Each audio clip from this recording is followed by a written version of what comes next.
Hare Krishna, Krishna Krishna, Hare Hare, Hare Ram, Ram Ram, Hare Hare. Jaya Radha Madhava Kunja Vihari.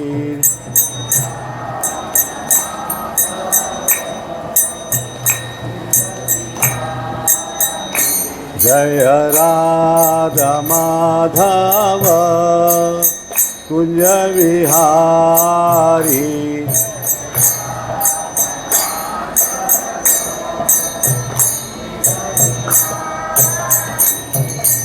Gopi Jana Balabha Girvaradhari.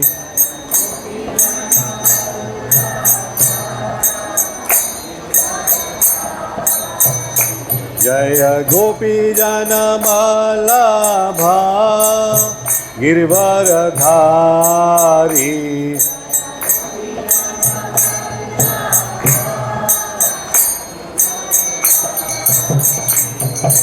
Yashodanandana Braja Jana Ranjana.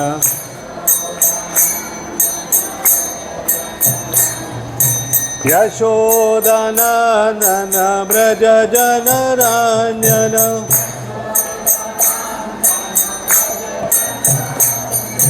Yashodanandana Braja Jana Ranjana.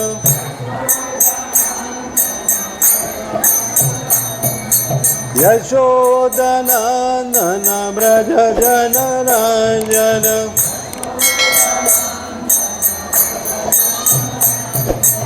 Yamuna Tira Vanchari.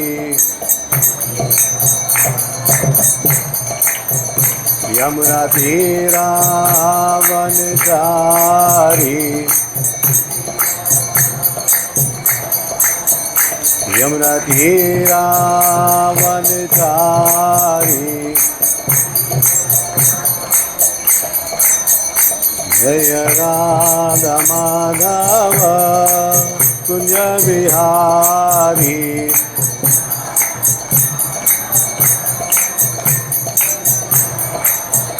Jaya Radha Madhava Kunja Vihari.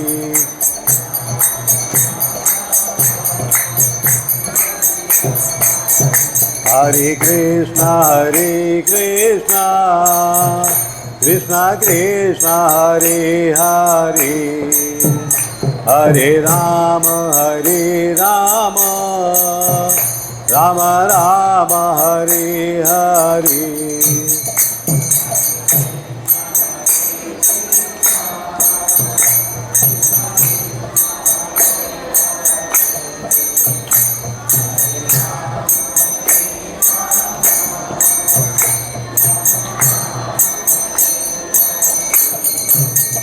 Hare Krishna, Krishna Krishna, Hare Hare, Hare Rama, Rama Rama, Hare Hare.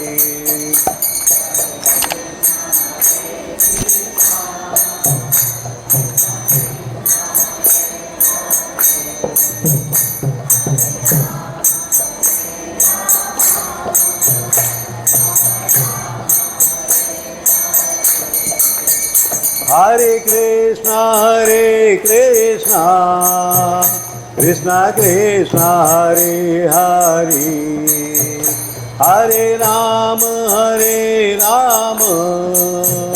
Rama Rama, Hare Hare.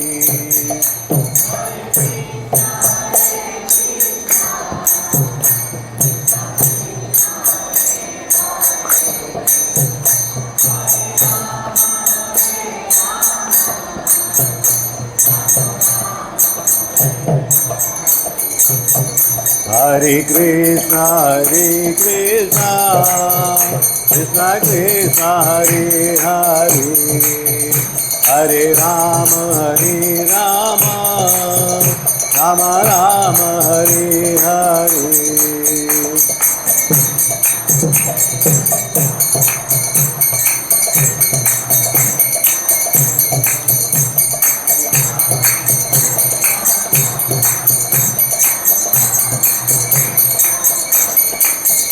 Hare Krishna, Krishna Krishna, Hare Hare, Hare Rama, Rama Rama, Hare Hare.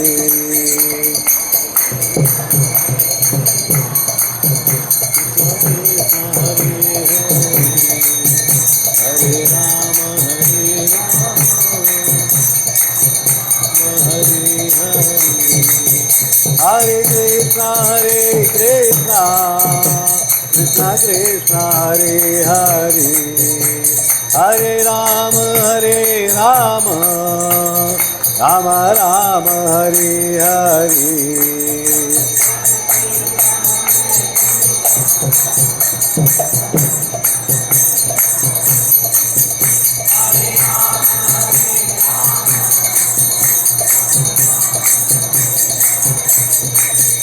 Hare Krishna, Krishna Krishna, Hare Hare, Hare Rama, Rama Rama, Hare Hare.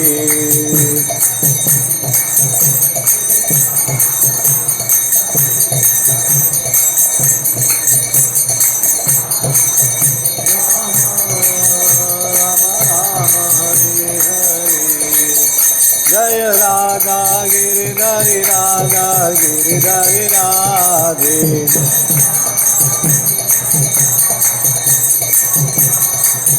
Jaya Radha Giridhari Radha Giridhari Radhe.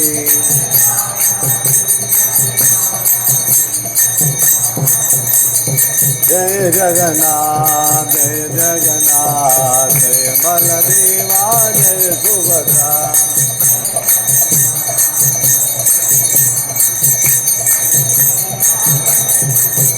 Jaya Gauranitai, Gauranitai, Gauranitai, Jaya Gauranitai.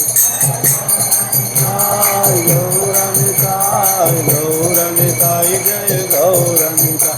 Jaya Jaya Prabhupada, Prabhupada, Prabhupada, Prabhupada.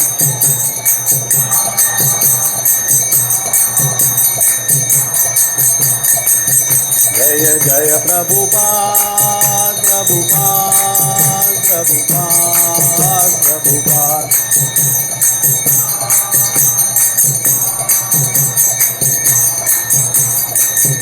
Jaya Jaya Gurudev, Gurudev, Gurudev, Gurudev.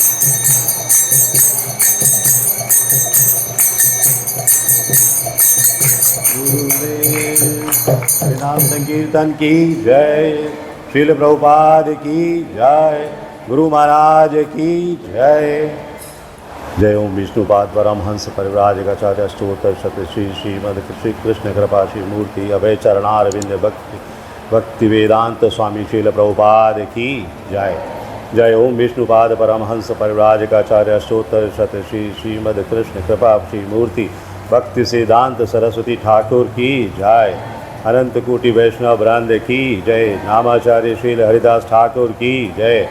प्रेम से कहो श्री कृष्ण चैतन्य प्रभु नित्यानंद श्री अद्वैत गदाधर श्री वासादि गौर भक्त वृंद की जय। श्री श्री राधा कृष्ण गोप गोपीनाथ श्याम कुंड राधा कुंड गिरि गोवर्धन की जय। वृंदावन धाम की जय। नवदीप धाम की जय। गंगा देवी की जय। यमुना देवी की जय। तुलसी देवी की जय। भक्ति देवी की जय। हरिनाम संकीर्तन की जय। श्री गौर प्रेमानंदे हरि हरि बोल। समेत भक्त वृंद की जय। समेत भक्त वृंद की, समेत भक्त वृंद की, श्री श्री गुरु गौरांग की जय। ओम अज्ञानतिमिरान्धस्य ज्ञानाञ्जनशलाकया चक्षुरुन्मीलितं येन तस्मै श्रीगुरुवे नमः। श्रीचैतन्यमनोभीष्टं स्थापितं येन भूतले स्वयं रूपा कदा मह्यं ददाति स्वपदान्तिकं। वन्देऽहं श्रीगुरो श्रीयुतपदकमलं श्रीगुरुं वैष्णवांश्च श्रीरूपं साग्रजातं सहगण रघुनाथान्वितं तं सजीवं साद्वैतं सावधूतं परिजनसहितं श्रीकृष्णचैतन्यदेवं श्रीराधाकृष्णपादान् सहगणललिता श्रीविशाखान्वितांश्च नमो विष्णुपादाय कृष्णपृष्ठाय भूतले श्रीमते भक्तिवेदान्त स्वामिनिति नामिने। नमस्ते सरस्वते देवे गौरवाणी प्रचारिणे निर्विशेष शून्यवादी पाश्चात्यदेशतारिणे। हे कृष्ण करुणा सिंधु दीनबंधु जगत्पते गोपेश गोपिकाकांत श्री राधा कांत नमोस्तुते। तप्त कांचन गौरांगी राधे वृंदावनेश्वरी वृषभानुसुते देवी प्रणमामि हरिप्रिये। वाञ्छाकल्पतरुभ्यश्च कृपा सिन्धुभ्यैव च पतितानां पावनेभ्यो वैष्णवेभ्यो नमो नमः। जय श्री कृष्ण चैतन्य प्रभु नित्यानंद श्री अद्वैत गदाधर श्रीवासादि गौर भक्तवृंद। हरे कृष्णा कृष्ण कृष्णा हरे हरे हरे राम राम राम हरे हरे। हरे कृष्णा कृष्ण कृष्णा हरे हरे हरे राम राम राम हरे हरे। हरे कृष्णा कृष्ण कृष्णा हरे हरे हरे राम राम राम हरे हरे। स्वागत है आप सभी लोगों का हमारे आज के इस रविवारी प्रीति भोज कार्यक्रम में, लव फीस्ट प्रोग्राम में, जिसमें कि आप हर सप्ताह अलग अलग विषयों पर भक्तों की संगति करते हैं। आज का विषय है जन्मोत्सव। ये किसका जन्मोत्सव है? भगवान श्री कृष्ण का जन्मोत्सव है। ये जो जुलाई, अगस्त, सितंबर 3 महीने का समय है, ये भगवान श्री कृष्ण के जन्मोत्सव का समय है। भगवान श्री कृष्ण के जन्मोत्सव के उपलक्ष्य में आज से आरंभ करके सितंबर के महीने के अंत तक हम जन्मोत्सव सीरीज़ को यहाँ पर सुनेंगे। तो ये भगवान श्री कृष्ण का जन्मोत्सव, जो कि भगवान श्री कृष्ण का जन्म जन्माष्टमी के अवसर पर आता है, अष्टमी की तिथि पर, वो इसी तिमाही के दौरान आएगा। तो इसी तरह से पीछे हमने कौन सा उत्सव मनाया? रथोत्सव। और अभी आगे कौन सा उत्सव मनाएंगे सितंबर के बाद? ग्रंथोत्सव। तो ग्रंथोत्सव, जन्मोत्सव और रथोत्सव, इस तरह से ये 3 हैं और चौथा भी है। चौथा क्या है आप लोग याद करके रखिएगा, मैं आपसे सबसे बाद में पूछूंगा। याद है? नहीं याद है? याद आ जाएगा। क्या है? याद करिए। आप लोग अगर इस लव फीस्ट प्रोग्राम में हमेशा आते रहते हैं तो आपको याद होगा। तो आज हम भगवान के जन्मोत्सव की गाथा यहाँ पर करेंगे। भगवान श्री कृष्ण के जन्मोत्सव के विषय में चर्चा करेंगे। आप सब लोगों के लिए कोई ये नया विषय नहीं है। भगवान श्री कृष्ण के जन्मोत्सव के विषय में युगों युगों से कथाएं चली आ रही हैं। आप सब लोग, हम सब लोग जब छोटे बच्चे थे तब से हमारी नानी दादी वो भगवान श्री कृष्ण की कथाएं, भगवान श्री राम की कथाएं सुनाती आ रही हैं। भगवान श्री कृष्ण का जन्म किस तरह से कंस के कारागार में हुआ हम सबको पता है। फिर इसमें नया क्या होगा? आपको तो नए की उम्मीद है ना, कि कुछ नया होना चाहिए। लेकिन हमारा जो वैदिक साहित्य है, हमारा जो वैदिक ग्रंथ हैं, उनमें जो कुछ भी दिया गया है उसको आप 1 बार, 2 बार, 10 बार, 100 बार, 1000 बार, लाख बार भी पढ़ो, फिर भी वो नया ही दिखता है। ये इस वैदिक ग्रंथों की, इन वैदिक कथाओं की महिमा है, क्योंकि वो हम जैसे सामान्य व्यक्तियों की कथाएं नहीं है। वो किसकी कथाएं हैं? भगवान श्री कृष्ण की कथाएं हैं। उस परमेश्वर की कथा है जो इस सारे ब्रह्मांड का नायक है। अखिल ब्रह्मांड नायक भगवान श्री कृष्ण की जय। तो अखिल ब्रह्मांड नायक भगवान श्री कृष्ण के विषय में, उनके जन्म के विषय में थोड़ी चर्चा इस तुच्छ बुद्धि से, इस तुच्छ दास से अगर संभव हुई है तो वो करने का प्रयास करेंगे। कहते हैं भगवान अवतार लेते हैं। भगवान अवतार क्यों लेते हैं? कभी आपने सोचा भगवान ने अवतार क्यों लिया? ब्रज में देवकी के गर्भ से क्यों आए वो? क्या जरूरत आन पड़ी थी? क्या मथुरा में, ब्रज में जो मक्खन चोरी उन्होंने किया, जो गायों का दूध पिया, जो और घटनाएं की, जो और लीलाएं की, क्या उस सब के लोभ में वो आए थे कि मुझे ये करना है जाकर? फिर भगवान का जन्म क्यों होता है? कभी आपने सोचा इस विषय में? इस विषय में सोचिए। बोलिए, आप कुछ बोलना चाहते हैं? यस, यदा यदा ही धर्मस्य ग्लानिर्भवति भारत अभ्युत्थानम अधर्मस्य तदात्मानं सृजाम्यहम्। तो भगवान अवतार क्यों लेते हैं? कि जब जब धर्म की हानि होती है तो भगवान को आना पड़ता है। दूसरा कारण क्या हो सकता है? एक कारण तो ये बता दिया, भक्तों को आनंद देने के लिए। दूसरा कारण प्रभु बता रहे हैं। और कोई बताएंगे? माता जी लोगों में से कोई बताएंगे? असुरों का संहार करने के लिए, परित्राणाय साधूनाम, परित्राणाय साधूनाम विनाशाय च दुष्कृताम। असुरों का संहार करने के लिए, माता जी ने बोला असुरों का संहार करने के लिए। असुरों का संहार जब होगा तो क्या होगा? परित्राणाय साधूनाम होगा, फिर विनाशाय च दुष्कृताम होगा। तो ये विनाशाय च दुष्कृताम, इसका उद्देश्य क्या है?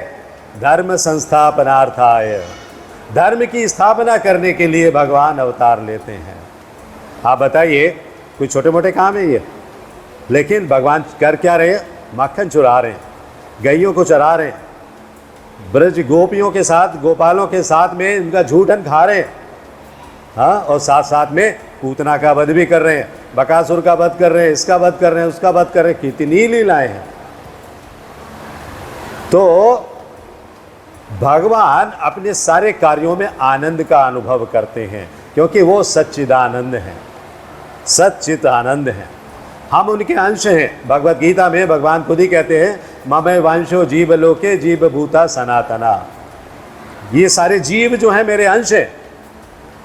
तो हम में भी वो आनंद लेने की प्रवृत्ति है। भगवान में जो आनंद लेने की प्रवृत्ति है हम में भी है, लेकिन हम भगवान के अंश हैं। हाँ, भगवान विभु हैं, हम अणु हैं, बहुत छोटे से अंश हैं। तो जो क्वालिटीज़ हैं भगवान के, जो गुण हैं, वो थोड़े थोड़े ही हैं, बहुत थोड़े थोड़े। इतना जितना मैं दिखा रहा हूँ इससे भी कम। तो इसलिए आनंद लेने की क्षमता हमारी भी जो है वो कम है। लेकिन इस भौतिक जगत में हम बैठे हैं आकर, तो हमें भौतिक जगत का आनंद लेने की एक प्रकृति बन गई है, एक प्रवृत्ति बन गई है हमारी। कहते हैं आध्यात्मिक जगत का तो आनंद थोड़ा सा मिलता है, वो भी मिलता है नहीं मिलता है पता नहीं। 16 माला 25 साल से कर रहा हूँ, आज तक तो आनंद आया नहीं, कब आनंद आएगा पता नहीं। इसलिए भौतिक जगत का ही आनंद ले लो, भौतिक जगत के आनंद में ही सारे आनंद है, ऐसा नहीं है। इस आध्यात्मिक जगत के आनंद को अनुभव करने के लिए भी आपको विशेष मन बुद्धि चाहिए। आपको विशेष अपना मंतव्य बनाना चाहिए, तब आपको वो आनंद की प्राप्ति होगी। वो आनंद ऐसे ही आ जाने वाला नहीं है, क्योंकि वो कहाँ से जुड़ा हुआ है? सत, चित्त और आनंद से। सत और चित्त हमारे पास है ही नहीं, तो आनंद किधर से आएगा? भगवान के पास तीनों हैं। तो भगवान उस आनंद का भोग करते हैं और हमसे चाहते हैं कि हम भी उस आनंद का भोग करें, लेकिन हम नहीं कर पाते, क्योंकि माया देवी ने हमें जकड़ के बांध के एक तरफ रख दिया। उधर जाने का भी नहीं है बिल्कुल। हाँ, 16 माला करना भी है तो मेरी तरफ मुंह करके करते रहो, जिससे 16 माला का कोई असर नहीं हो तुम्हारे ऊपर। हाँ, ये माया देवी का काम है, माया देवी ये करती हैं। लेकिन भगवान कहते हैं, जब हमने जन्म की बात की, उनके अवतार की बात की, तो भगवान कहते हैं जन्म कर्म चमे दिव्यम एवं यो वेति तत्वतः। भगवत गीता में भगवान ने जब ये कहा है कि मेरा जन्म और कर्म दिव्य है, तो इस तरह यदि कोई मुझे जानता है, त्यक्त्वा देहम पुनर्जन्म नैति मामेति सो अर्जुना, तो ये अर्जुन, उस व्यक्ति का कभी पुनर्जन्म नहीं होता। आप में से कितने लोग हैं जो अपना पुनर्जन्म चाहते हैं? हाथ खड़ा कीजिए। कितने लोग हैं जो अपना पुनर्जन्म चाहते हैं? बोलिए। माताएं हैं, प्रभु लोग, कोई भी? कोई नहीं चाहता। आपका मंदिर आना सार्थक हो गया। हमें अपना दूसरा जन्म चाहिए ही नहीं। हमारी आवश्यकता ये नहीं होना चाहिए हमारा दूसरा जन्म हो। हमारा स्थान क्या है? Back home, back to Godhead, भगवान के धाम में वापस जाना। इसीलिए भगवान जब कहते हैं कि मेरे जन्म और कर्म को जो समझ जाता है वो इस धरा धाम पे, इस मृत्यु लोक में वापस नहीं आता है। तो आप सब वापस नहीं आना चाहते, किसी ने भी हैंडल नहीं किया। देखो अभी गलती मत करना, भगवान के सामने आपने वचन दिया है, भगवान साक्षी है। गिरधारी वहाँ पर खड़े हुए, गिरधारी ने देख लिया, आपने किसी ने भी हाथ नहीं उठाया। इसका मतलब है आप कभी पुनर्जन्म की बात सोचना नहीं कि मैं पुनर्जन्म लेकर यहाँ यही व्यवसाय करूँगा, यही काम करूँगा, यही बच्चे खिलाऊँगा, यही जॉब करूँगा और फिर से आऊँगा। अभी मैंने 2 करोड़ कमाए थे, अब मैं 10 करोड़ कमाऊँगा। ना ना ना ना, 1 पैसा मत कमाना, वापस चले जाना भगवत धाम। वही हमारा लक्ष्य होना चाहिए। ये जो हम 16 माला करते हैं ना, या जो कुछ भी पूजा अर्चना साधना तुलसी पूजा जो कुछ भी करते हैं, इसका एक ही लक्ष्य होना चाहिए। क्या? Back home, back to Godhead, भगवान के धाम में वापस जाना, और कुछ नहीं। तो भगवान के अवतरण का आज प्रसंग ले रहे हैं। भगवान किस तरह से इस धरती पर अवतरित हुए हैं और क्या उनकी भूमिका रही है। जब माता देवकी ने भगवान को जन्म दिया, जन्म देने से पहले भगवान चतुर्भुज रूप में उनके सामने प्रकट हुए। तो भगवान जब चतुर्भुज रूप में प्रकट हुए हैं तो माता देवकी का क्या हाल हुआ है, वसुदेव जी का क्या हाल हुआ है, उसका वर्णन हम करेंगे और देखेंगे कि किस तरह से ये कथा धीरे धीरे उत्तरोत्तर आगे बढ़ती जा रही है। ब्रज में आकाश में समस्त नक्षत्र, ग्रह नक्षत्र एकदम लाइन में आ गए हैं कि भगवान अवतार लेने वाले हैं। तारे जगमगाने लगे हैं। पृथ्वी पर जहाँ दृष्टि घुमाओ सब जगह प्रसन्नता ही प्रसन्नता है, सुख ही सुख है। आपने सुना होगा चैतन्य महाप्रभु जब अवतार लेने वाले थे तो चैतन्य महाप्रभु के समय पर भी सभी पूरा मायापुर में, पूरा उस स्थान में जहाँ कि उनका जन्म हो रहा था, पूरी सभी जगह में प्रसन्नता का वातावरण था। घरों में पकवान बन रहे थे, गीत गाए जा रहे थे, कीर्तन किया जा रहा था, टोलियाँ निकल रही थी। इसी तरह से भगवान श्री कृष्ण के जन्म की प्रारब्ध में उस समय जब आरंभ होने वाला था, भगवान श्री कृष्ण का अवतार होने वाला था, खेत खलिहान सुंदरता से सजे हुए थे, पेड़ों पर फल लदे हुए थे, हरे हरे पत्ते, कोमल पत्तियाँ, तालाबों में जल पूरा भरा हुआ था, कमल खिले हुए थे, मोर पक्षी और सारे जीव जंतु चहचहा रहे थे। क्या कर रहे थे? वो भी कीर्तन कर रहे थे भगवान की प्रसन्नता में। हाँ, जैसे हम करते हैं हरे कृष्णा कृष्णा कृष्णा हरे हरे, हरे राम राम राम हरे हरे। और ये जो हमारी त्वचा है ना, ये त्वचा को आनंद कब आता है? अभी मान लीजिए आपको गर्मी लग रही है, थोड़ी सी हवा लगा दीजिए, आनंद आने लगेगा। त्वचा उस आनंद को अनुभव करती है जो कि इसको महसूस होता है। तो त्वचा को सुखद अनुभव हो रहा था पूरे ब्रज में, पूरी सृष्टि में, पूरे ब्रह्मांड में सुख का अनुभव किया जा रहा है। सारे जीव सुख का अनुभव कर रहे हैं क्योंकि मंद मंद समीर बह रही है, मंद मंद हवा बह रही है और नाना प्रकार के फूलों से सारे उपवन सज गए हैं। आप सिर्फ कल्पना कीजिए, आंख बंद कर लीजिए, बस सोना नहीं है, आंख बंद कर लीजिए और सोचिए कि वातावरण कैसा होगा, कितना सुंदर वातावरण होगा, कितना अभिरुचि उत्पन्न करने वाला वातावरण होगा कि कंस जैसे असुर के भय से ब्राह्मणों ने यज्ञ करना छोड़ दिया था, ब्राह्मणों ने पूजा पाठ करना छोड़ दिया था, अनुष्ठान करने छोड़ दिए थे क्योंकि कंस कुछ होने ही नहीं देता था। परंतु श्री कृष्ण के जन्म के समय अपने आप से ही यज्ञशालाओं में अग्नि प्रज्वलित हो उठी। ये भी देखो आप, अग्निदेव की प्रसन्नता है कि भगवान अवतार लेने वाले हैं। इसे देखकर सब लोगों ने अपने चित्त में एक असीम सुख की अनुभूति की और अपने कर्तव्यों में लगे रहे। ऐसा नहीं कर्तव्य छोड़ दिया, अब भगवान का जन्म होने वाला है, 12 बजने वाला है, अब मैं ज़रा बैठा रहूँगा, 6 घंटे से बैठा हुआ हूँ, कुछ काम नहीं करूँगा, ऐसा नहीं। काम भी कर रहे हैं, गऊओं को भी चरा रहे हैं, दूध भी निकाल रहे हैं, माखन भी बनाया जा रहा है, सब कुछ हो रहा है, सारे काम काज चालू हैं। और संपूर्ण आकाश में जो देवी देवता हैं वो भी फूलों की वर्षा करने के लिए तैयार हैं। ढोल नगाड़े बज रहे हैं, गंधर्व और अप्सराएं नृत्य कर रही हैं। वातावरण के बारे में सोचिए, ऐसा वातावरण अगर हमको देखने को मिल जाए तो हम वास्तव में पागल ही हो जाएंगे। वो वहाँ जो ब्रजवासी हैं, ब्रह्मांडवासी हैं, देवता हैं, देवी देवता, किन्नर हूण, जो कुछ भी हैं वो सब प्रसन्न हो रहे हैं। भगवान का अवतार होने वाला है, भगवान आने वाले। क्यों खुश है वो? उनकी कोई लॉटरी लगने वाली है? वो इसलिए खुश है कि कंस का जो प्रकोप है वो नाश हो जाएगा, हमें दैत्यों से, राक्षसों से राहत मिलेगी और हम एक सुंदर मनोरम दृश्य में भगवान का भजन कर सकते हैं। तो ऐसे वातावरण के बीच में पूर्ण पुरुषोत्तम भगवान विष्णु ने उस अंधेरी रात में देवकी के गर्भ से जन्म लेने से पहले चतुर्भुज रूप अपना देवकी और वसुदेव को प्रदर्शित किया। प्रकट हो गए जेल के अंदर। कौन कौन गया है कृष्ण जन्मभूमि वृंदावन मथुरा में?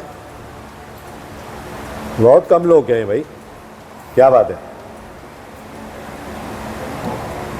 आप लोगों को जब भी ऐसा अवसर मिले जरूर जाइए, कृष्ण जन्मभूमि में जाइए, दर्शन कीजिए उस स्थान के जहां भगवान ने अपना चतुर्भुज रूप दिखाया और उसके बाद अपने बाल रूप में प्रकट हुए।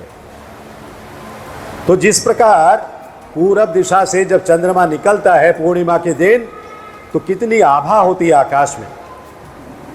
जबकि अष्टमी का दिन था, फिर भी चंद्रमा पूरे अपने सुंदरता के साथ, अपने आलोक के साथ प्रकट हो रहा है। सारे वातावरण में वो प्रकाश, चंद्रमा की चांदनी फैल रही है। और भगवान ने चंद्रवंश में जन्म लिया। चंद्रदेव हर्षित होकर अपने भाग्य को सराह रहे कि हे मेरे भाग्य विधाता परमपिता परमेश्वर, आपके दर्शन करने का मुझे अवसर मिलेगा। इसलिए अष्टमी के दिन भी वो पूर्ण रूप में, जैसे पूर्णमासी को होता है, पूर्ण रूप में प्रकट हो रहे हैं। यद्यपि वो कृष्ण पक्ष की अष्टमी थी, निकलना नहीं था इतने प्रकाश के साथ में, बहुत थोड़ा सा पतला सा निकलना था, लेकिन उत्साह है, ऊर्जा है, भगवान के दर्शन करने की इच्छा है, अभिलाषा है और भगवान के दर्शन के लिए पूरे स्वरूप में आ गए, आनंदित हो रहे हैं। अब देखो आप, पेड़ पौधे, नदी, जल, पक्षी और इवन चंद्रमा सब प्रसन्न है और हम अप्रसन्न हैं। अभी भी जन्माष्टमी आने वाली है ना। जन्माष्टमी के दिन मान लीजिए आपको कुछ व्यवसाय में नुकसान हो गया, घर में कुछ प्रॉब्लम हो गई, आपसे कहा जाएगा भगवान के दर्शन करके आए, नहीं करके आए। क्यों? ये नुकसान हो गया, आज नहीं जाने का मन है। अरे भाई, नुकसान तो होता ही रहता है, ये भौतिक जगत के काम है। फ़ायदा और नुकसान ये तो ज़िंदगी में चलने ही वाला है। भगवान का दर्शन साल में एक बार अगर आपको जन्माष्टमी के दिन आके करना है तो वो अवश्य करना चाहिए। तो भगवान कृष्ण पक्ष की अष्टमी वाले दिन प्रकट हो रहे हैं अपने पूरे पूरे रूप में। अभी मैं जो बोलूँगा पीछे पीछे गाइएगा। जय जय नंद यशोदा दुलाल, गिरिवर धारी गोपाल। जय जय नंद यशोदा दुलाल, गिरिवर धारी गोपाल। गोपाल गोपाल गोपाल नंदलाल। जय जय गोपाल नंदलाल। जय जय नंद यशोदा दुलाल, गिरिवर धारी गोपाल।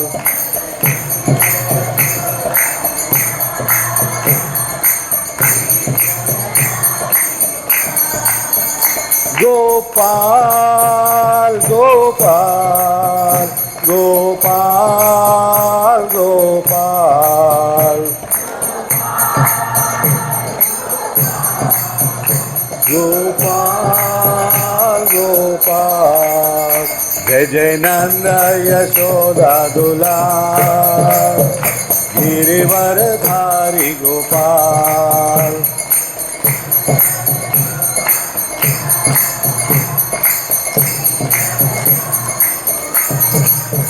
जय जय नंद यशोदा दुलार, जय जय नंद यशोदा दुलार, गिरिवर धारी गोपाल। आनंद आया? भगवान के नाम लेने में अगर आनंद नहीं आए तो वो आनंद लेना व्यर्थ है, वो नाम लेना व्यर्थ है। मैंने कहा आनंद लेना व्यर्थ है क्योंकि अगर जो झूठा मूठा आनंद भी आ रहा है ना, वो भी मत लो। असली आनंद आना चाहिए, हृदय से आनंद आना चाहिए। तो जय जय नंद यशोदा दुलाल, भगवान ने दर्शन दे दिए चतुर्भुज रूप में। अब वर्णन देखिए, भगवान चतुर्भुज रूप में वसुदेव जी ने देखा, अरे ये क्या है? चतुर्भुज रूप में भगवान नजर आ रहे हैं। इस छोटे शिशु की 4 भुजाएं हैं और चारों में क्या है? शंख, चक्र, पद्म और गदा। चारों हस्त कमल उनके इन चारों शस्त्रों से युक्त हैं और उनके वक्ष स्थल पर श्रीवत्स का चिन्ह है और उन्होंने अपने कंठ में कौस्तुभ मणि पहनी हुई है। भगवान का स्वरूप चिंतन करिए, भगवान का स्वरूप कैसा है। और पीताम्बर में लिपटे हुए अभी प्रकट हुए हैं, पीताम्बर में लिपटे हुए हैं। काले वादन के समान उनका जो श्यामल रंग है वो पीताम्बर में ऐसा लग रहा है जैसे कि मतलब सोने का थाल में कुछ रखा हो। हाँ, इस तरीके से सब कुछ दिख रहा है। मुकुट और वैदूर्य मणि चमक रही है, चमचमाते कुंडल उनके कानों में प्रकाश सब जगह आलोकित कर रहे हैं। उस जेल की कोठरी में अंधेरा है, लेकिन एक तो चंद्रमा का प्रकाश है और दूसरा भगवान का प्रकाश है।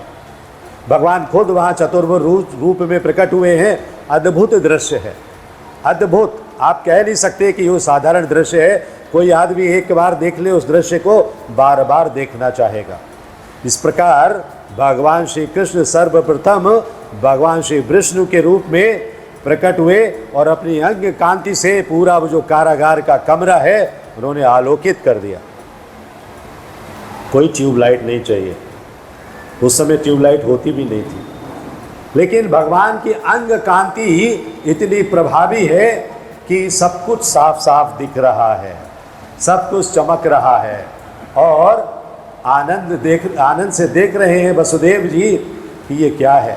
विस्मित है, आश्चर्य में है, अचंभे में है, सोच रहे हैं ये क्या हुआ है। और आनंद और विस्मय जब दोनों साथ साथ होते हैं तो हम ना तो खुशी में हंस पाते हैं ना रो पाते हैं।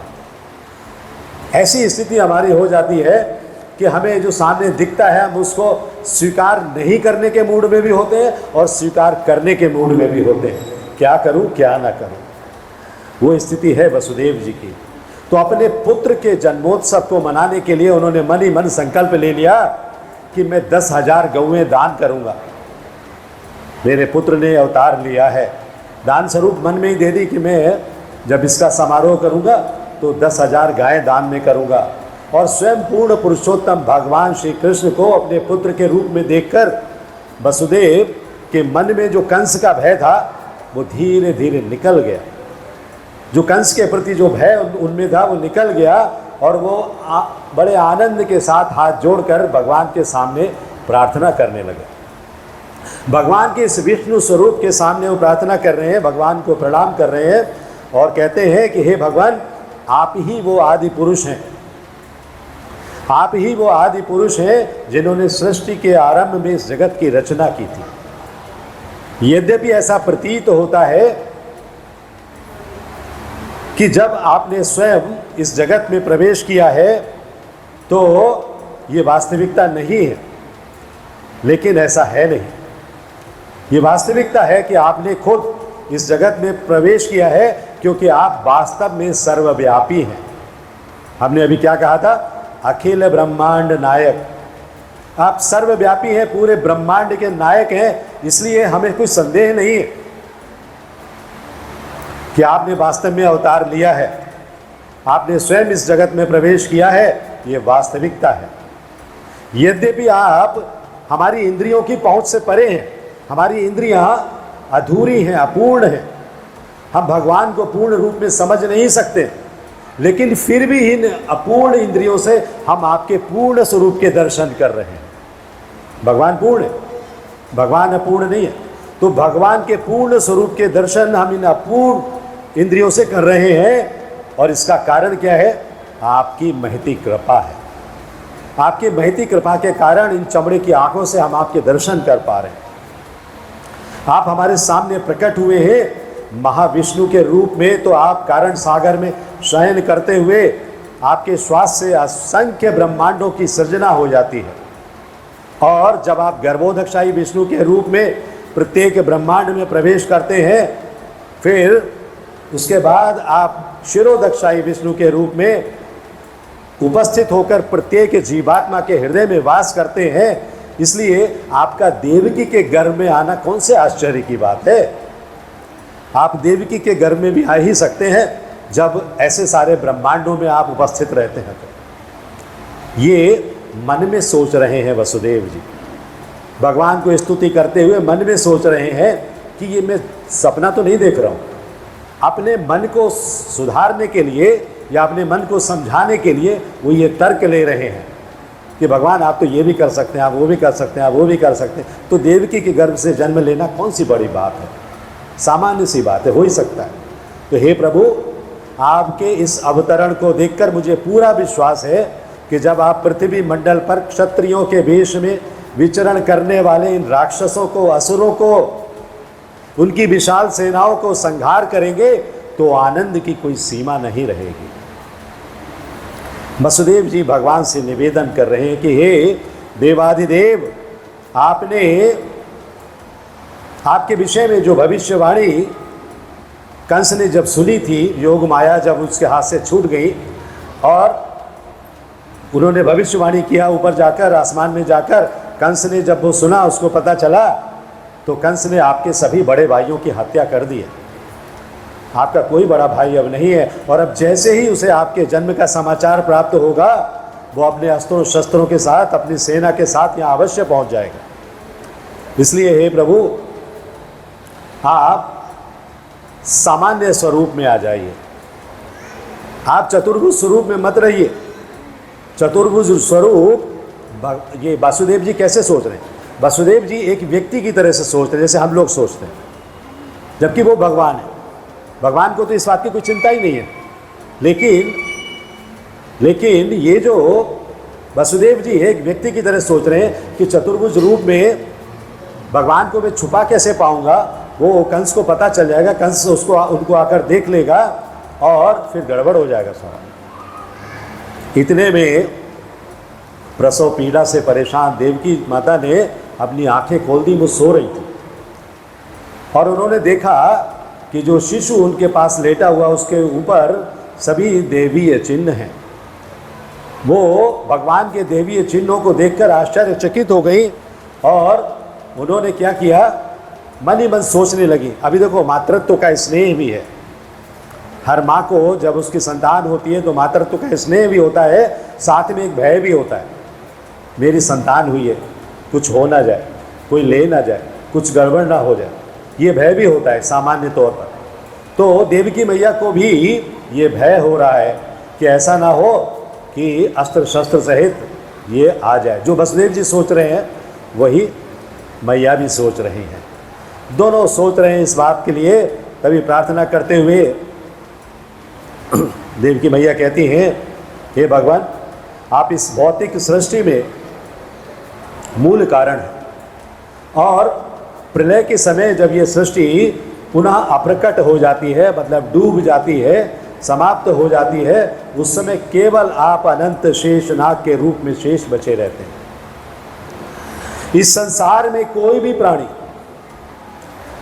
जन्म मृत्यु और जरा व्याधि से बच नहीं पाया है, लेकिन जो आपकी शरण प्राप्त करता है वो इस चक्र से बाहर निकल जाता है। तो इस संसार में जब कोई भी प्राणी जन्म मृत्यु जरा व्याधि से नहीं बच पाता है तो उसे आपकी शरण ग्रहण करने के लिए आना चाहिए। और वो शरण कैसे ग्रहण करेगा?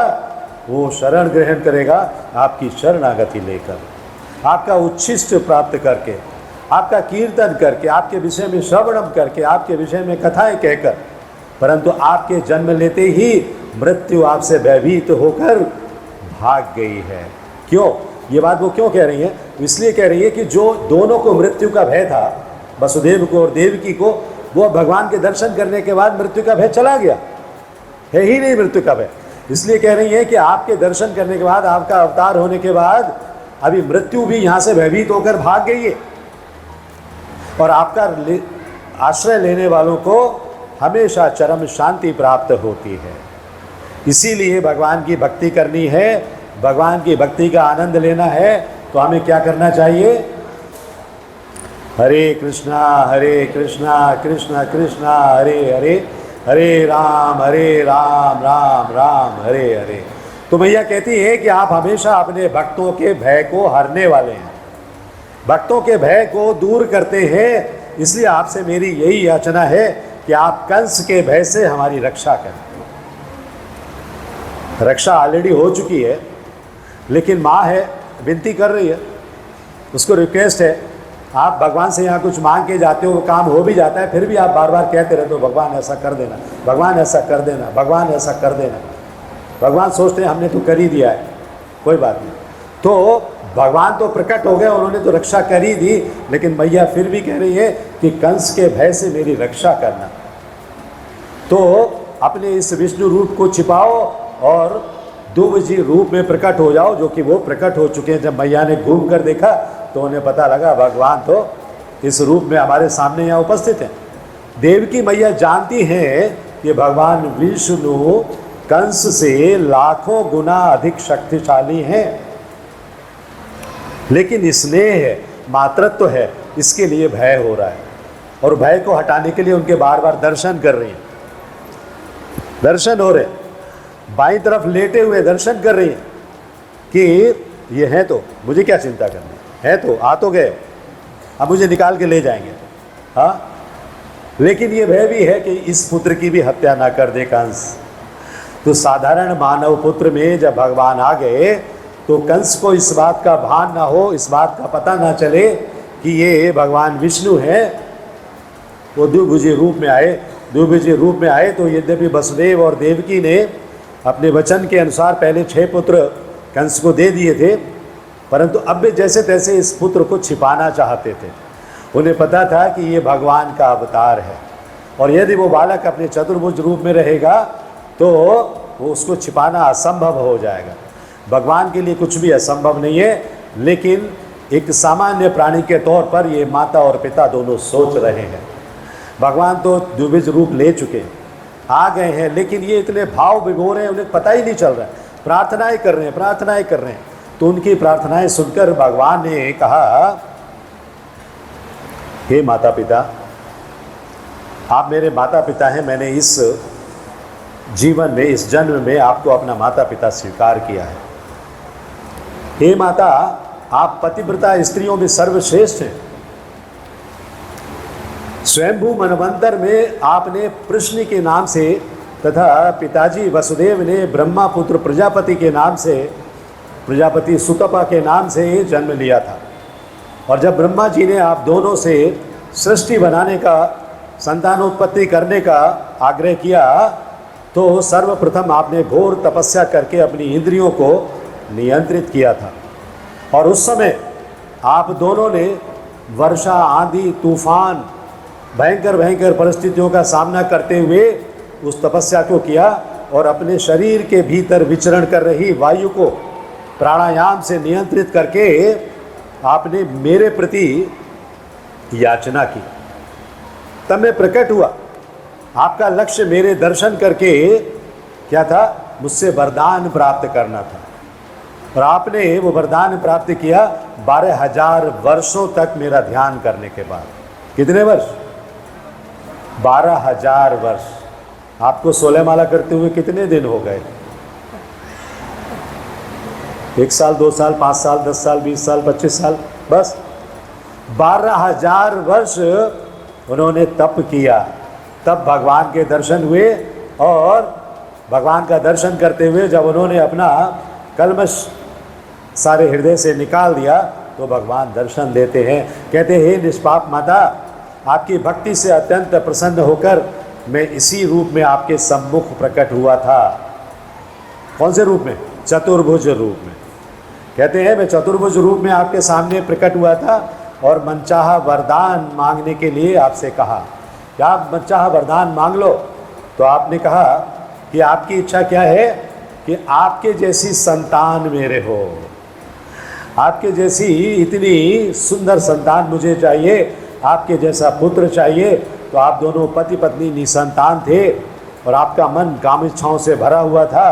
तो मेरी अंतरंगा शक्ति के प्रभाव में आपने इस संसार से मुक्त होने के स्थान पर मेरे जैसे पुत्र की कामना की। भगवान का दर्शन अगर आप कर लो तो आपको मुक्ति मांगनी चाहिए, मैं इस धाम से चला जाऊं। लेकिन उन्होंने उस समय सुतपा के रूप में क्या किया था? भगवान से कहा था मुझे अपने जैसा पुत्र दे दो, मतलब मैं इसी तरह धाम पे रहूँगा, आपके जैसा पुत्र का पालन करूँगा। तो आपको इच्छित वर प्रदान करके भी मैं वहाँ से अदृश्य हो गया। फिर मुझ जैसा पुत्र प्राप्त करने के लिए आप दोनों ने रति किया और रति करने के बाद इस सृष्टि में जैसा अन्य कोई नहीं मिला, इसलिए मेरे भगवान कह रहे मेरे जैसा कोई अन्य मिला नहीं, इसलिए मैं खुद त्रेता युग में तुम्हारा पुत्र बनकर प्रकट हुआ। और उस समय मेरा नाम हुआ प्रश्निगर्भ। तो प्रश्निगर्भ के रूप में भगवान ने पहला अवतार इन्हीं देवकी और वासुदेव के घर में लिया। और अगले युग में मैं पुनः आपके पुत्र के रूप में प्रकट हुआ। भगवान सारा वर्णन कर रहे हैं, कह रहे हैं वो क्यों कर रहे हैं वर्णन? इसलिए कर रहे हैं, ये सारा भागवतम में आता है। भागवतम जब आप पढ़ेंगे तो ये सारी घटनाएं वहाँ पर हैं। भगवान इसलिए सारा बता रहे हैं कि आपको आश्चर्यचकित होने की आवश्यकता नहीं है। पहले एक जन्म में मैं आपके साथ था, दूसरे जन्म में अभी मैं वर्णन करूँगा तब था, तीसरे में मैं आपके साथ था, तो अभी क्यों चिंता करने की आवश्यकता है? तो अगले युग में मैं पुनः आपके पुत्र के रूप में प्रकट हुआ। उस युग में आप अदिति और कश्यप बने। अदिति और कश्यप के रूप में मैंने उपेंद्र और वामन रूप में आपके घर में जन्म लिया। वामन अवतार आपने देखा है ना, वामन रूप में आपके यहाँ जन्म लिया। अब मैं पुनः तीसरी बार आपका पुत्र बनकर आया हूँ। ये रूप मेरा अंश अथवा विस्तार नहीं है, ये रूप स्वयं पूर्ण पुरुषोत्तम भगवान अर्थात मेरा है। मैं पूर्ण पुरुषोत्तम भगवान के रूप में आपके समक्ष उपस्थित हुआ हूँ। कृपया मेरे वचन को सत्य समझें। भगवान को ये लग रहा है, ऐसा तो नहीं है ये सोच रहे हैं कि स्टोरी चल रही है, कुछ कथा चल रही है, सत्य नहीं होगा। भगवान कह रहे हैं सत्य समझो, ये तीसरा अवतार मैंने लिया है आप ही लोगों के साथ में, इसलिए मैं पूर्ण पुरुषोत्तम भगवान हूँ। मेरा सतत चिंतन करने से तुम अपने जीवन के अंत में वैकुंठ होकर अपनी भक्ति की पराकाष्ठा को प्राप्त करोगे। श्री श्री राधा गिरधारी ललिता विशाखा की जय, श्री जगन्नाथ बलदेव सुभद्रा मैया की जय, श्री श्री गौर निताई की जय। तो देवकी चाहती थी कि भगवान यथाशीघ्र प्रकट होकर अपनी लीलाएं आरंभ कर दें उनके पुत्र के रूप में। और इस ओर भगवान भी चिंतित थे कि कितनी जल्दी वे साधारण बालक के रूप में अपना कार्य शुरू करें। देवकी को विश्वास नहीं होगा, इसलिए भगवान ने उनके पुत्र के रूप में जन्म लिया है, ये बता रहे हैं। ऐसा होता है भक्तों और भगवान के बीच में। कई बार भगवान को विश्वास दिलाने के लिए बहुत सी चीज़ें करनी पड़ती हैं। भक्तों को विश्वास नहीं होता है तो वो भगवान उस रूप में आते हैं, दिखाते हैं उनको, देखो मैं हूँ, चिंता करने की आवश्यकता नहीं है। तुम जो माला पर मेरा नाम कर रहे हो तो मैं तुम्हारी जिह्वा पर हूँ, मैं तुम्हारी जिह्वा पर नर्तन कर रहा हूँ, नाच रहा हूँ। ये योग्यता आपको किसने दे दी कि आप भगवान को नचा पाओ? चैतन्य महाप्रभु ने आपको वो योग्यता दी है। ये गिरधारी ने आपको अनुमति दी है कि आप भगवान को डांस कराओ, नचाओ अपनी जिह्वा पर, भगवान नाच रहे। तो इस प्रकार अपने माता पिता को निर्देश दिया भगवान ने और भगवान शांत हो गए। उन्होंने अपने अंतरंगा शक्ति के प्रभाव से एक साधारण मानवीय बालक के रूप में अपना स्वरूप बदला और देवकी मैया के लेफ्ट साइड में उपस्थित हैं वो वहाँ पर। तो ये उनके होने का प्रमाण है कि वो भगवान हैं। फिर क्या होता है, आपने देखा है, भगवान उनको ज्ञान देते हैं वसुदेव जी को कि मुझे यहाँ से गोकुल ले जाओ। हाँ, यमुना में बाढ़ आ रही है, गोकुल ले जाएं, यशोदा की नवजात कन्या को लेकर आ जाएं। और उसी रात भगवान की आध्यात्मिक शक्ति योग माया ने सारी कुछ व्यवस्था कर दी। नंद महाराज के घर में ले जाने की व्यवस्था कर दी, वसुदेव जी की सारी व्यवस्था कर दी, सारे जेल के फाटक खोल दिए, सारी बेड़ियाँ समाप्त कर दी, बेड़ियाँ खुल गई और देवकी मैया जो हैं वो सो गई। देवकी मैया सो गई हैं, वसुदेव जी जगे हुए हैं और योग माया के प्रभाव से जो कारागार के दरवाजे खुले हैं उसके माध्यम से वो बाहर जाने के लिए तैयार हो गए। कारागार के विशाल द्वार हैं, उन द्वारों पर बड़े बड़े पहरेदार हैं, वो सो गए। योग माया ने सुला दिया और ताले खुल चुके, जंजीरें खुल चुकी हैं। वर्षा ऋतु का समय है, आकाश में बिजली चमक रही है, भाद्रपद है ना, भादों का समय, वर्षा ऋतु का समय होता है और बिजली चमक रही है, लोहे की जंजीरें टूट चुकी हैं और वासुदेव जी अपने अलौकिक पुत्र को लेकर चले जा रहे हैं। कहाँ? जब यमुना के किनारे पहुँचे, अनंत शेष ने उनका स्वागत किया और छतरी के रूप में बनकर उनके ऊपर बारिश से उनकी रक्षा की। तो वर्षा के कारण यमुना नदी उफन रही है और उस यमुना नदी में भगवान अपने पिता के सिर पर आसीन होकर चले जा रहे हैं। जिस प्रकार त्रेता युग में समुद्र ने भगवान श्री राम को लंका जाने का मार्ग बनाने के लिए रास्ता दे दिया था ना, उसी तरह से यहाँ यमुना जी ने मार्ग दे दिया भगवान के लिए। जाओ आराम से, कहाँ? गोकुल में। और गोकुल में जाओ और अपनी लीलाओं को प्रकट करो। तो वसुदेव जी लेकर पहुँच गए नंद महाराज के घर में। नंद महाराज के घर के भी सारे दरवाजे खुल गए, पहुँच गए अंदर। कोई उन्होंने कॉल बेल नहीं बजानी पड़ी, किसी गार्ड को पूछना नहीं पड़ा, कुछ नहीं। पहुँच गए और उस जगह पहुँच गए जहाँ की यशोदा मैया ने पुत्री को जन्म दिया था। देख रहे हैं सारे लोग सो रहे हैं, उन्होंने तुरंत भगवान को वहाँ पर लिटाया और योग माया के प्रभाव से उत्पन्न होने वाली पुत्री को लिया और लेकर वापस आ गए। वापस जेल में पहुँच गए, फिर से सारे दरवाजे बंद हो गए, सारी बेड़ियाँ लग गई।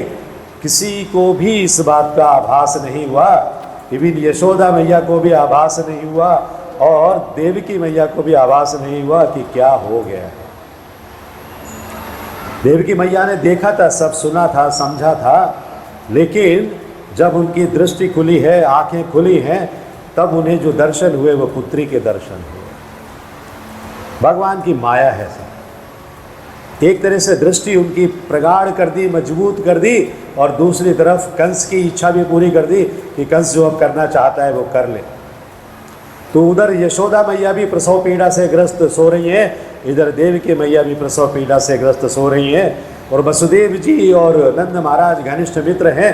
भगवान ने आदेश दिया है तो वो उनको लेकर आए और इस तरह से ये कार्य संपन्न किया। वसुदेव भली भांति जानते हैं कि समाचार मिलते ही जो कंस है वो उनकी कन्या को छोड़ेगा नहीं, वध करने का प्रयास करेगा। तो नंद महाराज और वसुदेव घनिष्ठ मित्र होने के नाते उन्होंने विचार किया कि भगवान की जो लीला है उसके हिसाब से मैं कर रहा हूँ, मेरा इसमें कोई योगदान नहीं है। तो इसलिए श्री विश्वनाथ चक्रवर्ती ठाकुर लिखते हैं कि इस तरह का जो अदला बदली हुआ बच्चों का, भगवान इधर आए और योग माया वहाँ पर गई, तो ये भगवान की एक प्लानिंग ही थी, भगवान की योजना थी। इसकी तहत ये हुआ। इसके लिए ना तो हम वसुदेव को दोष दे सकते हैं, ना हम नंद महाराज को दोष दे सकते हैं, ना किसी और को दे सकते हैं, क्योंकि ये स्वाभाविक तौर पर हुआ। किसी ने मन से सोचा नहीं, जो भगवान ने निर्देश दिया। कई बार आपके मन में कोई चीज़ें आती हैं तो आपने सोची भी नहीं होती, लेकिन मन में अचानक से आ जाती है, आप कर बैठते हो। आप सोचते हो इसको तो मैंने कभी सोचा भी नहीं था, फिर भी मैंने कर लिया। कैसे कर लिया? भगवान ने वो बुद्धि दे दी। इसलिए वो भगवान कौन है? वो बुद्धि देने वाले। हरि सुंदर नंद मुकुंदा, हरि सुंदर नंद मुकुंदा, हरि नारायण हरि ओम। हरि सुंदर नंद मुकुंदा हरि नारायण हरि ओम। हरि सुंदर नंद मुकुंदा हरि सुंदर नंद मुकुंदा हरि सुंदर नंद मुकुंदा हरि नारायण हरि ओम। हरि सुंदर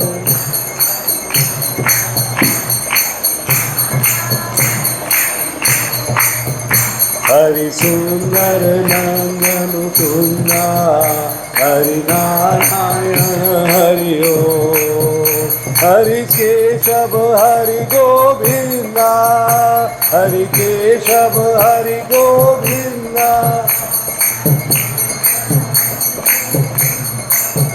हरि केशव हरि गोविंदा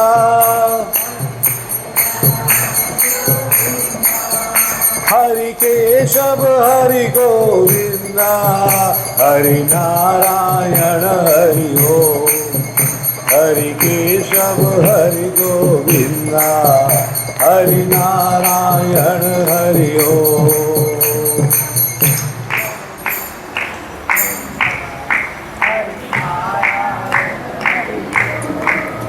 हरि केशव हरि गोविंदा हरि नारायण हरि ओम। हरि केशव हरि गोविंदा हरि नारायण हरि ओम। हरि केशव हरि गोविंदा हरि केशव हरि गोविंदा हरि नारायण हरि ओम। हरि नारायण हरि ओम। हरि नारायण हरि ओम। नारायण हरि ओम। तो ये भगवान नारायण है, ये भगवान केशव है, ये भगवान गोविंद है जो ऐसा जादू दिखा रहे हैं, ऐसे अचरज में डाल रहे हैं अपने माता पिता को, और बाद में तो पूरे ब्रह्मांड को अचरज में डालने वाले हैं। जब वो पूतना का वध करेंगे, सबसे छोटी एक्टिविटी, सबसे पहली एक्टिविटी उन्होंने ये की, पूतना का वध। हाँ, कितने छोटे हैं, अभी सिर्फ दुग्धपान का समय है उनका, और वो उन्होंने खल्लास कर दिया इसको, और उसको भी ऐसे खल्लास किया कि मातृत्व का दर्जा दे दिया, उसको माँ के रूप में स्वीकार किया। स्तनपान कराने वाली हर स्त्री माँ का रूप होती है। वो राक्षसी भले ही माँ के रूप में आई, लेकिन राक्षसी थी। भगवान ने कहा तुझे मुक्ति मिलेगी, मेरे धाम में जाओ। प्राण खींच लिए उनके। तो ऐसे कौन है? हरि केशव हरि गोविंदा हरि नारायण हरि ओम। कोई दूसरा नहीं है। केशव है, नारायण है, गोविंद है और मुरारी है। जो कुछ नाम लो वही पालनहारी है, और कोई नहीं, दूसरे कोई नहीं। तो इसलिए अब आपको एक वृतांत तो सुनाता हूँ। भगवान का जन्म तो हो गया। भगवान के जन्म के बाद क्या हुआ? आप जैसे बहुत सारे भक्त होते हैं ना, एक दिन एक भक्त आए, वो क्या पूछते हैं कि ये बताइए प्रभु कि श्री कृष्ण कहाँ से आए। अभी आपसे अगर ये प्रश्न पूछें तो आप क्या जवाब दोगे? आपने पूरी कथा सुन ली है ना। आपसे अगर हम प्रश्न पूछें, आप जो कथा में बताया गया वही उत्तर दो। तो उन व्यक्ति ने आकर पूछा, मुझे आप ये बताओ कि भगवान श्री कृष्ण कहाँ से आए। उनका भी तो कोई सोर्स होगा ना, कहीं से तो आए होंगे। हम अपने माता पिता से आए, भगवान भगवान है तो वो सामान्य तौर पर अपने माता पिता से नहीं आएंगे, कहाँ से आएंगे? चूँकि हम इस संसार में देखते हैं कि प्रत्येक वस्तु का कोई ना कोई स्रोत है, हर चीज़ कहीं ना कहीं से आती है। सूर्य का प्रकाश सूर्य से आता है, जो बारिश है वो वरुण देवता देते हैं, बहुत से आती है। चंद्रमा का प्रकाश, चांदनी जो है चंद्रमा से आती है। हाँ, तो इस तरह से अलग अलग चीज़ों का कोई ना कोई स्रोत है। तो भगवान का स्रोत क्या है? भगवान कहाँ से आए हैं? हमारे अंदर जो हम फिजिकली भौतिक जगत में जैसा देखते हैं ना, वैसी ही कल्पना हमारे दिमाग में होती है।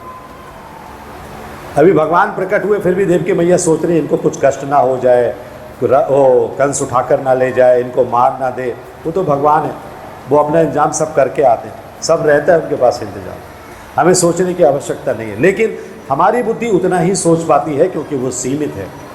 हमें ये विचार हजम नहीं होता कि भगवान का कोई स्रोत नहीं है। तो इसीलिए ब्रह्मा जी ब्रह्म संहिता के 5वें अध्याय के पहले ही श्लोक में क्या कहते हैं, हम सब सुबह सुबह उसका वाचन करते हैं। ईश्वरा परमा कृष्ण सच्चिदानंद विग्रह, बोलिए ईश्वरा सच्चिदानंद विग्रह अनादिरादिर गोविंद सर्व कारण कारणम, अनादिरादिर गोविंद सर्व कारण कारणम। तो ईश्वर परम कृष्ण है, उनका आदि अंत नहीं है, अनादि है, कोई आरंभ नहीं हुआ है उनका। अब आप कहेंगे अभी तो आपने जन्म की लीला बताई, तो आदि कैसे नहीं हुआ? वो जन्म की लीला है, भगवान प्रकट हुए हैं लीला करने के लिए। जैसे कोई ड्रामा आप देखने जाते हैं तो एक कैरेक्टर, मान लीजिए आप प्रभु जी हैं, अंदर कोई कैरेक्टर निभाते हैं स्टेज पर जाकर, तो बाहर तो वो सामान्य प्रभु जी हैं कि नहीं है, अंदर जाकर वो पात्र में अपने आप को ढाल लेते हैं और उस पात्र में लीला करते हैं, ड्रामा करते हैं, और 1 घंटे के बाद बाहर आकर सारा अपना मेकअप उतार के सामान्य कपड़ों में फिर से नॉर्मल प्रभु जी हो जाते हैं। तो भगवान है, लीला करने आए हैं, एक अलग स्वरूप उन्होंने धारण किया है, और वास्तविक स्वरूप तो उनका वही है जो ओरिजिनली है। इसलिए हमें कभी ये नहीं सोचना चाहिए कि भगवान का कोई स्रोत है कि नहीं है। ब्रह्मा जी जो उनके नाभि कमल से पैदा हुए, उन्होंने ही कह दिया ईश्वरा परमा कृष्णा सच्चिदानंद विग्रह, वही सच्चिदानंद विग्रह है, परम कृष्ण वही है। तो ये श्लोक स्पष्ट करता है कि भगवान श्री कृष्ण स्रोत विहीन है, कोई स्रोत नहीं है, वे समस्त वस्तुओं के स्रोत हैं, उनका कोई स्रोत नहीं। और ब्रह्मा जी भी ये कह देते हैं कि यदि खोजबीन करके हमें पता भी लग जाए कि अमुक वस्तु श्री कृष्ण का स्रोत है, तो हमें ये सोचना चाहिए कि वो वस्तु भी तो श्री कृष्ण के स्रोत से आई है। अगर आप किसी वस्तु को कह दो कि इस वस्तु से श्री कृष्ण आते हैं, तो वो वस्तु कहाँ से आई है? वस्तु तो श्री कृष्ण ही ला कर दिए ना। तो अंत तो गत्वा मूल में कौन है? भगवान श्री कृष्ण ही हैं। तो देवकी और वसुदेव उनके माता पिता के रूप में वो अभिनय करने के लिए प्रकट हुए हैं। वहाँ आनंद महाराज और यशोदा मैया भी वो अभिनय करने के लिए प्रकट हुए हैं कि इस तरह से मुझे भगवान की लीला में पार्टिसिपेट करना है। बाह्य रूप से हमें भगवान दिखाई नहीं देते, बाह्य रूप से हम भगवान को समझ नहीं सकते, बाह्य रूप से हम भगवान की अनुभूति नहीं कर सकते। हमें ये अनुभूति कहाँ से होनी है? अंतःकरण से होनी है। हमें अंतःकरण से वो अनुभूति होनी कि हाँ भगवान है। कई भक्त कहते हैं मैं अपने लड्डू गोपाल से बातें करता हूँ या करती हूँ, मेरे लड्डू गोपाल को कब क्या भोग लगाना है वो मुझे बता देते हैं। कैसे होता है ये? अगर वो भक्त कह रहा है तो झूठ थोड़ी ना बोल रहे हैं, उसको अनुभव होता होगा। लेकिन ऐसा नहीं है कि भगवान यहाँ पर सामने आकर खड़े हैं, भैया आज मुझे मूंग की दाल की खिचड़ी खानी है, भैया आज मुझे रसमलाई खानी है, ऐसा नहीं। भगवान आपके बुद्धि में, आपके मन में वो दृष्टि पैदा कर देते हैं कि आपको ये चीज़ आज भगवान को भोग लगानी चाहिए। तो वो भक्त जो है समझता है भगवान ने मेरे दिमाग में ये डाला है, तो मेरे पास रसमलाई बनाने का सामान नहीं है, मैं जाकर लेकर आती हूँ बाजार से, मैं रसमलाई भगवान को बनाऊंगी और भोग लगाऊंगी। तो भगवान चर्चा करते हैं, बात करते हैं, आपकी हर चिंता के लिए वो बहन करते हैं। हर चिंता उनके दिमाग में है कि आप किस तरह से उनके भक्ति कर रहे हैं। लेकिन यदि आप भक्ति नहीं कर रहे हैं, भक्ति में कोई कमी कर रहे हैं, भक्ति में कोई कोताही कर रहे हैं, कोई गलतियां कर रहे हैं, तो गलतियां कर रहे हैं तो माफ़ करते हैं, लेकिन भूल जा रहे हैं, कुछ ऐसा कर रहे हैं जो अरे ठीक है कोई बात नहीं, भगवान है, भगवान को क्या चाहिए। जैसे एक दिन एक भक्त बोला, प्रभु जी मैं 3 बजे जाने वाला हूँ फलाने शो को देखने के लिए, भगवान को भोग में 7 बजे लगाता हूँ, मैं क्या करूँ, मैंने ऐसे पट बंद कर दिए अपने मंदिर के और मैं चला गया। इसको भगवान माफ़ नहीं करेंगे, भगवान माफ़ नहीं करने वाले, क्योंकि आप जा किस काम के लिए रहे हो? आप शो देखने के लिए जा रहे हो। आप भगवान की प्रसन्नता के लिए कोई काम करने नहीं जा रहे हो, आप अपनी प्रसन्नता के लिए काम करने जा रहे हो, आप अपनी इंद्रियों की तुष्टि के लिए जा रहे हो। मैं अच्छे अच्छे चित्र देखूंगा, अच्छे अच्छे ध्वनि सुनूंगा, अच्छे अच्छे माहौल में बैठूंगा, थोड़ी देर पसीना नहीं आएगा, शो देख के मैं आ जाऊंगा। भगवान तो भगवान है, सब अपना अरेंजमेंट कर लेते हैं, कोई बात नहीं, मैं रात को 10 बजे जब लौटूंगा तो देख लूँगा। ना ना, ये गलत है। अगर आप दूसरी कल्पना करो, ऐसी स्थिति में आप अपने छोटे बच्चों को घर पे छोड़कर जा रहे हो और 4 घंटे के बाद 5 घंटे के बाद लौट कर आ रहे हो, तो आप क्या उनके खाने पीने का इंतजाम देखोगे? नहीं। आप सोचोगे कि नहीं इनके लिए कुछ बनाना चाहिए खिलाने के लिए। उसी तरह से भगवान भी हैं जिनको आप छोड़ कर जा रहे हो। भगवान के प्रति आपका वो प्रीति का आभास होना चाहिए, वो एक्सपीरियंस होना चाहिए आपको कि भगवान है, भगवान है, भगवान है, इनको मैं छोड़ के कैसे जाऊं? इनको अगर मैं छोड़ कर जाता हूं तो इनकी सेवा का अरेंजमेंट होना चाहिए, और अगर सेवा का अरेंजमेंट नहीं कर पा रहा हूं तो मुझे छोड़कर नहीं जाना चाहिए। कितना भी आवश्यक काम क्यों ना हो, हमें सेवा का अरेंजमेंट करना चाहिए, क्योंकि भगवान आपके संतान के रूप में, आपके माता पिता के रूप में, आपके प्रेमी प्रेमिका के रूप में, जो भी भाव से आप उनकी सेवा कर रहे हो, उस भाव में वो आपके समक्ष उपस्थित हैं। इसलिए हमें उसकी चिंता हमें अवश्य करनी चाहिए। यहाँ देवकी मैया और वसुदेव जी भी वो चिंता कर रहे हैं, क्या होने वाला है, कैसे होने वाला है। अभी मेरा पुत्र है, मेरी पुत्री है, जो भी है, उधर यशोदा मैया मेरा पुत्र। आप देखो, जब वो दामोदर लीला हुई, अभी यशोदा मैया उस भूमिका में है, यशोदा मैया के समक्ष वो दामोदर लीला हो रही है, छड़ी लेकर घूम रही है पीछे पीछे, उसने सारा कुछ रायता बिखेर दिया है, लेकिन फिर भी मारने का साहस नहीं हो रहा है, छड़ी हाथ में है, भगवान को बांधने की तैयारी है। ये भगवान को बांध दूंगी मैं इसी उखल से, जिस उखल पर खड़े होकर उन्होंने माखन चोरी किया था, बांध दूंगी, सजा दूंगी, सब मन में सब कुछ है। लेकिन जब भगवान रुक गए हैं तो उनकी मुख मुद्रा ऐसे देख रही है, अब सोच रही है मैं क्या करूं, इतने सुंदर मेरे लाला हैं, मैं इन्हें कैसे बांधूंगी। लेकिन फिर भी भौतिक अस्तित्व तो दिमाग में आ जाता है, मैं माँ हूँ, मैं बांधूंगी, ये शैतान है, और वो बांधने का प्रयास करती है, नहीं बंधते हैं, नहीं बंधते हैं, सारे ब्रज की रस्सियाँ आ जाती हैं, नहीं बंधते हैं। दामोदर लीला आपने अच्छी सुनी है, अभी 1 महीना फिर से सुनेंगे कार्तिक में। तो ये जो लीलाएं हैं भगवान की, ये भक्तों की प्रसन्नता के लिए भगवान करते हैं। भक्तों की प्रसन्नता के लिए वो रूप लेते हैं, अवतार लेते हैं, अपने स्वरूप लेते हैं, और ये दिखाते हैं कि किस तरह से हमें भगवान की भक्ति करनी चाहिए। कोई कहता है मैं हुंडी में आके यहाँ पर 10,000 रुपये डालकर चला गया, 1 लाख रुपए डालकर चला गया, तो मेरी भक्ति अच्छी चल रही है। भगवान आपके रुपए पैसे के भूखे नहीं हैं।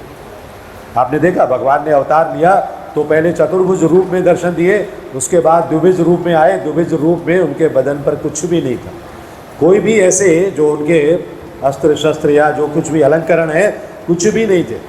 सामान्य बालक के तौर पर आए, लेकिन जो प्राकृतिक रूप से भगवान के चिन्ह होते हैं वो सब उनके शरीर पर थे, उनके पादुकाओं में वो सारे चिन्ह थे। तो इस तरह से हमें ये देखना चाहिए कि जब हम भगवान की भक्ति कर रहे हैं तो हुंडी में 1 लाख डालो, 10,000 डालो। तिरुपति में देखो ना कितना कितना लोग दान करते हैं। किस लिए दान करते हैं? वो सिर्फ ये सोचकर दान करते हैं कि मैंने अगर यहाँ 10 लाख अभी डाला है तो मुझे 1 करोड़ मिलने वाला है, इसलिए वो दान करते हैं। भाव नहीं होता है, भाव तो उसका होता है जो 1 पैसा भी अगर दान नहीं करता है, कोई बात नहीं है, फिर भी अभी जैसे लव फीस्ट होगा नीचे, तो जाकर सेवा के भाव से सेवा करेगा, प्लेटें धोएगा, फर्श साफ करेगा, पट्टियाँ बिछाएगा, सारे काम करेगा, वो सेवा कर रहा है। भगवान उस सेवा को महत्व देते हैं। इसीलिए एक कथा आती है ना कि एक वैश्य और एक ब्राह्मण दोनों भगवान की भक्ति कर रहे हैं। ब्राह्मण बहुत पढ़ा लिखा है, विद्वान है, रोज सारे उपचार करता है, भगवान की सेवा करता है। तो नारद जी ने जब उन दोनों को देखा और भगवान के धाम में गए तो कहते हैं वैश्या भी पूजा कर रही है और ये भी कर रहे हैं, ब्राह्मण भी। तो नारद जी पूछते हैं भगवान से, इन दोनों में से कौन सा आपके लोक में पहले आएगा, ब्राह्मण पहले आएगा या वैश्या पहले आएगी? तो भगवान ने कहा वैश्या पहले आएगी। नारद जी भी आश्चर्यचकित हो गए कि ये क्या है, ब्राह्मण सारे दिन काम करता है भक्ति के, और ये जो वैश्या है ये बस एक बार भगवान का ध्यान करती है और फिर पूरे दिन अपने व्यवसाय में लगी रहती है। तो भगवान ने कहा कि ये वैश्या पहले आएगी।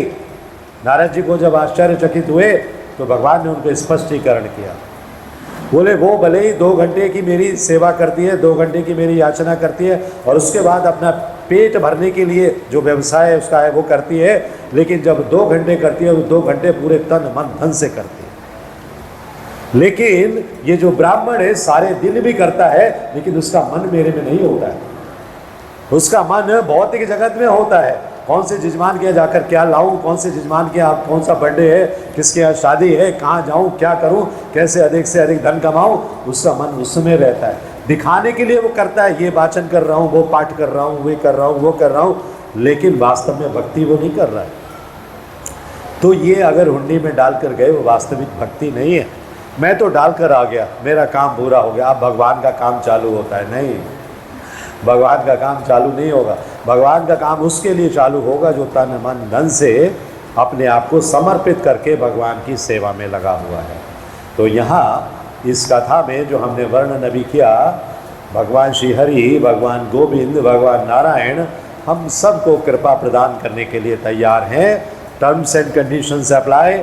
एक ही शर्त है कि हम भक्ति 100% करें, 1% भी कमी नहीं होनी चाहिए। हमारा भाव जो भक्ति का है वो ऐसा होना चाहिए जिसमें कि कोई उंगली ना उठाए, देखो ये है, ये है, ये है, ये है, ऐसा नहीं होना चाहिए। हम लोग कितने भक्तों को मिलते हैं यहाँ रास्ते में, नीचे ऊपर आते जाते हुए, एक दूसरे से हम सवाल कर लेते हैं, माला टंगी हुई, 16 माला हो गई प्रभु जी, माता जी 16 माला हो गई, पहले यही पूछते हैं। क्यों पूछ रहे हो भाई? 16 माला पूछने का मतलब ये है आपकी हो गई है तो आपको अहंकार आ गया, अब मेरी तो हो गई, इसकी हुई है कि नहीं हुई? अरे भाई, इसकी हुई है नहीं हुई है उसका भवितव्य वो जानता है। आप ये पूछकर उसको दुविधा में क्यों डाल रहे हो? आपने कर लिए, आप पूछो मत, आप ये कहो प्रभु जी 16 माला तो आपने सुबह ही कर ली होगी। ये पॉजिटिव पूछना है, ये नहीं है 16 माला हुई कि नहीं हुई, इसका मतलब है सुबह भी नहीं हुई, अभी भी नहीं हुई। इसलिए ऐसा मत पूछो, कभी भी पूछना ही है तो ऐसे पूछो, आपने तो सुबह ही कर ली होगी, मेरी तो अभी भी हो रही है प्रभु, देखो इतनी सेवा रहती है, अभी नहीं हो पाई है मेरी। इस ढंग से पूछो तो आगे वाले को ठेस भी नहीं लगेगी और आपका अहंकार भी प्रदर्शित नहीं होगा। तो ये जो स्थिति है, ये स्थिति हमें बनाकर रखनी चाहिए। तो आज मैं अपनी वाणी को यहाँ विराम दूंगा और आप सब लोगों से ये अनुरोध करूँगा कि आप सब लोग भक्ति में इसी तरह से तन मन धन से जुटे रहें और गोविंद के, गिरधारी के चरणों में अपने आप को समर्पित करें। हरे कृष्णा कृष्णा कृष्णा हरे हरे, हरे राम राम राम हरे हरे। आपको कोई प्रश्न है, कुछ शंका है, कुछ समाधान चाहते हैं तो कर सकते हैं।